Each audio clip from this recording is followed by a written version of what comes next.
அனைவருக்கும் வணக்கம். இன்னைக்கு நம்ம எதை பற்றி பார்க்க போகிறோம் அப்படின்னா, உடலை பற்றியும் உயிரை பற்றியும், உடலை பற்றியும் ஆன்மாவை பற்றியும், உடலை பற்றியும் உடலை இயக்கக்கூடிய அந்த சூட்சும உணர்வு, ஆத்மா, இறைவன், பிரபஞ்சம், இயற்கை, உயிர், இதெல்லாம் ஒன்று தான். இதுதான் உடம்பை இயக்கிக்கிட்டு இருக்கு. பொதுவாக நம்ம உடம்பு நிலம், நீர், காற்று, ஆகாயம், பூமி அப்படிங்கிற ஒரு பஞ்சபூத கூறுபாட்டில் வந்தது. அதாவது உடம்பு ஒரு வீடு. அந்த வீட்டில் குடியிருக்கிறது ஆன்மா, அதாவது உயிர், அதாவது இறைவன், அதாவது இயற்கை, எப்படினாலும் வச்சுக்கலாம். அந்த வீட்டில் குடியிருக்கிற அந்த ஆத்மா, அந்த வீட்டில் உள்ள ஜன்னல், அதாவது நம்ம வீட்டில் உள்ள கண் மூலமாக அது பார்க்குது. நம்ம கிட்ட உள்ள மூக்கு மூலமாக, மூக்கு ஆப்ரேட் பண்ணி அது சுவாசத்தை, அந்த வாசனையை உணருது. நம்ம வாய் மூலமாக உணவை மென்று அது ருசிக்குது. சாப்பிட்ற உணவை சத்தாக மாற்றி உடம்புக்கு எரிபொருளாக்கி அது நம்மளை ஆப்ரேட் பண்ணுது, இயக்குது, நம்ம உடம்பை இயக்குது. உயிர் அழிவில்லாதது. உடல் அழியக்கூடியது. உயிருக்கு தந்தை ஒன்று தான். ஆன்மாவுக்கு தந்தை ஆன்மாவே தான், ஒருவர் தான், இயற்கை தான், இறைவன் தான், உயிர் தான். ஆன்மா தான். ஆன்மாவை அழிக்க முடியாது. ஆன்மாவுக்கு நிறம் கிடையாது. ஆன்மாவுக்கு உருவம் கிடையாது. ஆன்மாவுக்கு எந்த ஒரு அளவுகளையும் அளக்க முடியாது, எந்த ஒரு இதுலையும் பார்க்க முடியாது. அதான் ஆன்மா. அந்த ஆன்மா தான் நம்மளை இயக்க வச்சு அது நம்ம மூலமாக அனுபவிச்சுக்கிட்டு இருக்குது. நம்ம கைகள் வேலை செய்யுது, வேலை செய்ய வைக்குது ஆன்மா. நம்மளை வாய் பேசுது, ஆன்மா பேச வைக்குது. இதயத்தை இயங்க வைக்குது, நுரையீரலை செயல்பட வைக்குது, இறப்பையை செயல்பட வைக்குது, இரத்த ஓட்டத்தை செயல்பட வைக்குது, உடம்புல உள்ள உறுப்புகளை பூரம் செயல்பட வைக்குது. காது மூலமாக கேட்குது உயிர், அதோட நினைவலைகளில் பதிஞ்சு வைக்கிறது. ஆனால் பதிஞ்சு வைக்கிறதுக்காக ஆப்ரேட் பண்ண கருவி இல்லாட்டா கூட உயிர் அதோட பதிஞ்சு வச்சது பதிவாக தான் இருக்கும். உடம்பை ஆப்ரேட் பண்ணுற உயிர் இங்கே சம்பாதிச்சதை எல்லாமே எடுத்துகிட்டு போகாது, வீட்டுக்கு தான் போகும். இந்த உடம்பை வச்சு அது செஞ்ச நல்ல செயல், தீய செயலை மட்டும்தான் அது கொண்டு போகும். அதோடு சேர்ந்து மற்ற எல்லாமே அதுக்கு சேராது. உயிர் இயற்கையானது. உயிர் அன்பானது. உயிர் பிரபஞ்சம். உயிர் கடவுள். உடம்பு அறிகிறது அறிவை வச்சு. ஆன்மா அறிகிறது ஞானத்தை வச்சு. உடல் ஒரு 16 மண்டலங்களாக இருக்குது. ஆனால் உயிர் ஆன்மாவுக்கு ஒரு 16 குணங்கள் இருக்குன்னு சொல்கிறாங்க.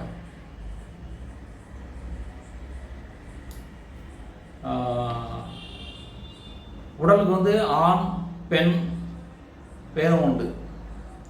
ஆன்மாவுக்கு பேதமே கிடையாது. ஆன்மா அன்பானது தான், இயற்கையானது தான், எளிமையானது தான். ஆனால் ஆப்ரேட் பண்ணக்கூடிய செயல்பட வைக்கக்கூடிய இந்த உடல் அது வேற மாதிரி புரிஞ்சுக்குது. உடல் புரிகிறது வேற, ஆன்மா புரிகிறது வேற. ஆன்மாவை அறிக்கிறது உடலை புரிகிறதுக்கு அறிவியல் போதும். ஆன்மாவை அறியணும்னா ஞான பயிற்சி தான். ஞானம் இருந்தால் தான் ஆன்மாவே அறிய முடியும். ஆன்மா இயற்கையானது, எளிமையானது, சுதந்திரமானது, இயற்கையானது, இறைவனோடு ஐக்கியமானது, இறைவனானது, ஆதியும் அந்தமும் அற்றது. பிரபஞ்சமே அதான். உடல்படி கிடையாது, ஒரு எல்கைக்கு உட்பட்டது, ஒருவரால் உருவாக்கப்பட்டது. ஆன்மா அதில் குடியிருக்கக்கூடியது. உடம்புக்கு இரத்த ஓட்டங்கள் உண்டு. ஆன்மா தன்னைத்தானே இயக்கக்கூடியது, தானாகவே இயங்கக்கூடியது. இந்த உடம்பை சரியா இயங்க முடியாம அது தடுமாறும் போது அந்த உயிரே அந்த உடல்ல இருக்க முடியாத அளவுக்கு உடம்பு ஆன்மாவுக்கு இம்சை கொடுக்கும்போது, அல்லது முதுமையின் காரணமாக உடல் உறுப்புகள் செயல் இழக்கும்போது ஆன்மா அந்த இடத்துல செயல்பட முடியாமல் அந்த உடலை விட்டுட்டு வேற ஒரு உடலுக்காக வெளியே போயிடுது. அந்த உயிர் அந்த உடலோடு இருக்கும்போது அந்த சொந்தங்களை விட்டுட்டு போயிடும், பந்தங்களை விட்டுட்டு போயிடும். சொந்தம்னா என்ன, பந்தம்னா என்னன்னு தெரியுமா? சரி, தெரியாதவங்களுக்காக சொல்கிறேன். சொந்தங்கள்னா நம்மளுடைய தாய், நம்மளோட தகப்பன், தாய் வழி சொந்தம், தாய் வழி தாத்தா, தாய் வழி பாட்டி, அப்பா வழி பாட்டி, அப்பா வழி இது, தன்னோட குழந்தைகள், தன்னோட பேரன் பேத்திகள், இவங்க எல்லாமே சொந்தம். பந்தங்கிறது நம்மளுக்கு நம்ம லைஃப்பில் நம்மளுக்கு ஒத்தாசைக்காக, நம்மளோட தேவைகளுக்காக நம்ம சேர்த்து கொண்டவர்கள். நண்பர்கள், மனைவழி சொந்தம், நண்பர்களி சொந்தம். இது எல்லாமே வியாபார ரீதியாக நம்மக்கிட்ட வந்த சொந்தங்கள். பார்ட்னர், லைஃப் பார்ட்னர் அப்படின்னு சொன்னால் மனைவின்னு சொல்லுவோம். பிஸ்னஸ் பார்ட்னர்னா வியாபார ரீதியாக பார்ட்னர் வருவாங்க. இந்த மாதிரி சொந்தங்கள், பந்தங்கள், இதை பற்றி பார்த்தோம். உயிர், அதாவது இரத்த சம்பந்தமானது எல்லாமே சொந்தம். இடையில சேர்றவங்க எல்லாருமே பந்தம், சொந்த பந்தம். இந்த சொந்தத்தையும் பந்தத்தையும் உயிர் விட்டுட்டு தான் போகும். சேமிச்ச செல்வங்களை பூரா விட்டுட்டு தான் போகும். சேமிச்ச நல்ல பேரை விட்டுட்டு தான் போகும். சேமிச்ச கெட்ட பேரும் விட்டுட்டு தான் போகும். கட்டின வீடியும் விட்டுட்டு தான் போகும். மனைவியை விட்டுட்டு தான் போகும். பிள்ளைகளை விட்டுட்டு தான் போகும். பதவிகளை விட்டுட்டு தான் போகும். அப்படின்னா அது என்னத்தை கொண்டு போகும்? ரெண்டை கொண்டு போகும். இந்த உடலை வச்சு, இந்த உடலும் உயிரும் ஒன்றா இருக்கிற அந்த ஆன்மா கொண்டு போகிறது வினைகளை தான் கொண்டு போகும். நல்வினை, தீவினை, இந்த ரெண்டு மட்டும் கொண்டு போயிடும். இந்த உடம்ப விரும்பி வந்த அந்த உயிர் இந்த உடம்பை விட்டுட்டே போயிடும். அது போக நல்வினை, தீவினை ரெண்டு தான் கொண்டு போகும். இந்த பிரபஞ்சத்தில், இந்த பூமியில், இந்த உடம்புல அந்த உயிர் இருக்கும்போது செய்த உடலாலும் மனதாலும் பொருளாலும் மற்றவர்களுக்கு செய்த நல்ல விஷயங்கள் எல்லாமே புண்ணியமாக இருக்கும். உடலும் உயிரும் ஒன்றா இருக்கிற அந்த நபர் மனதாலும் உடலாலும் பொருளாலும் செய்த மற்றவர்களுக்கு செய்த தீய செயல்கள் எல்லாமே பாவமாக அங்கேயே தான் அவர் கூட தான் இருக்கும்.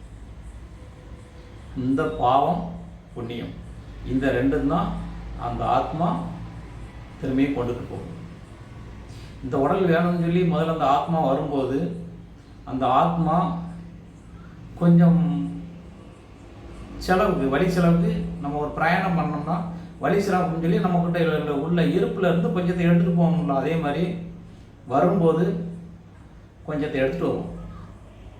அது எடுத்துகிறது எப்படின்னா எங்கே பிறக்கணும், யாருக்கிட்ட பிறக்கணும், எப்படிப்பட்ட சுக போக வாழ்க்கைகள் வாழணும், எந்த மாதிரி நட்புகள் இருக்கணும், எந்த மாதிரி சொந்தங்கள் இருக்கணும், எந்த மாதிரி பந்தங்கள் இருக்கணும், எவ்வளோ வருஷம் வாழணும், என்ன பண்ணணும் என்ன பண்ணக்கூடாதுன்னு சொல்லி ஏற்கனவே முடிவு பண்ணி அதுக்கப்புறம் தான் பிறப்பே எடுக்குது.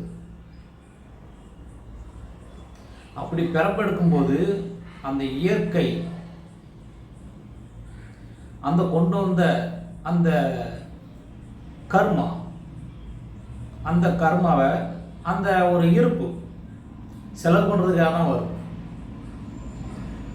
அது செலவு பண்ண வரும்போது அது செலவு பண்ணுறது போக சம்பாதிக்க ஆரம்பிச்சிருது.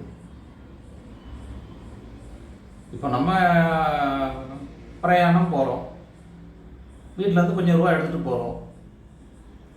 பிரயாணம் பண்ணக்கூடிய இடத்துல செலவு பண்ணுறோம். அது ஒரு சில இடத்துல பண்ணக்கூடிய செலவுகளே நம்மளுக்கு வருமானமாக வந்துட்டு அப்படின்னா அது நம்ம இருப்பில் தான் சேரும். இந்த இந்த உடலுக்கு இந்த உடலோட வந்து இருந்து நம்ம செயல்பட்டு இருக்கும்போது நம்ம செய்த நல்வினைகள் எல்லாமே நம்மளுக்கு புண்ணியமாக தான் திரும்ப எடுத்துகிட்டு போகும். நம்ம கொண்டு வந்த புண்ணியம் ஒரு 100% அப்படின்னா நம்ம மொத்த புண்ணியம் 100% வச்சுக்கிடுவோம். எடுத்துகிட்டு வந்து ஒரு 10% வச்சுக்கிடுவோமே. அந்த 10% காலி பண்ணாமல் 20% கூட ஆக்கி கொண்டு போய்க்கலாம். அந்த 10% காலி பண்ணிவிட்டு ஒரு 10% 20% பாவத்தை பண்ணிட்டு கடனாளியாக கூட போகலாம். எதுக்கு இந்த மாதிரி அப்படின்னா ஆசைகள் தான் எல்லா நிகழ்ச்சிக்கும் எல்லா விஷயங்களுக்கும் காரணம். ஆசைதான் வினைகளுக்கு காரணம்.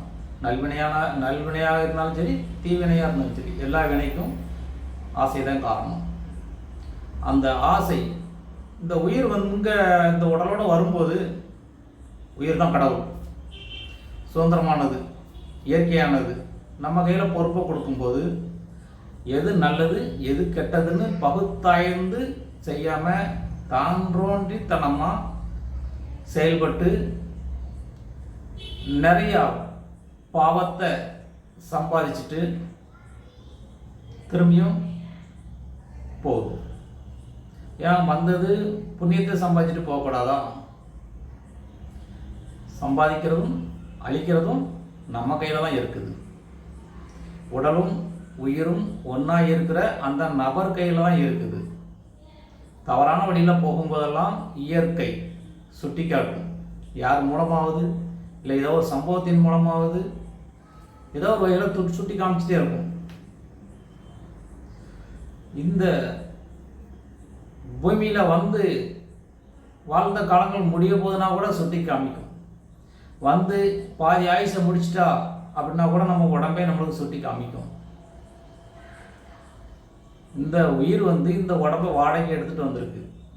ஆனால் அந்த உடம்பும் உயிரும் ஒன்றா இருக்கிற அந்த நபர் நினைக்கிறது வந்து நம்ம இன்னும் ரொம்ப வருஷம் இருப்போம், எல்லாரும் சுற்றிக்கிறாங்க, நான் மட்டும் ஆயிரக்கணக்கான வருஷம் இருப்போம் அப்படின்னு நினச்சிக்கிட்டு யாருக்கும் எதுவும் பண்ணாமல் தனக்கு தெரிஞ்சு தன்னோடே போகிற மாதிரி மற்றவங்களுக்கு எந்த ஹெல்ப்பும் பண்ணாமல் பாவத்தை தான் பண்ணிக்கிட்டு போகிறாங்க. கர்மாவில் ஆகாமிய கர்மான்னு ஒன்று இருக்குது. அது நம்ம கையில் தான் இருக்குது. அது ஒரு கூர்மையான வால் மாதிரி. என்னென்னாலும் பண்ணலாம். அந்த ஆகாமிய கர்மாவை நம்ம தான் செலவு பண்ணுறோம், நம்ம தான் அனுபவிக்கிறோம், நம்ம தான் எதுனாலும் பண்ண முடியும். ஃபுல் சுதந்திரம் இயற்கையை பிரபஞ்சமே நம்மளுக்கு கொடுத்து தான் வச்சிருக்கு. இந்த உடலோடு இருக்கும்போது ஒரு கொடுக்கக்கூடிய ஒரு அதிகாரமும் அப்படிங்கிற மாதிரி. சரி, சொந்தங்கள் பந்தங்களை பார்க்கும்போது அப்படியே கொஞ்சம் நீளமாக போயிட்டே இருக்குது. சொந்தங்கள் பந்தங்கள் இதெல்லாம் விட்டு தான் போகும். பாவ புண்ணியத்தை மட்டும்தான் கொண்டுட்டு போகும். உடலை எரிக்க முடியும், ஆன்மாவை எரிக்க முடியாது, அழிக்க முடியாது. உடம்பு வந்து திரும்பியும் பூமிக்குள்ள, நீருக்குள்ள, அக்னியில் கலந்துரும், பஞ்சபூதத்தோட கலந்துரும். அப்போ உயிர் அது இயற்கையோட கலந்துரும். இயற்கைன்னா என்ன?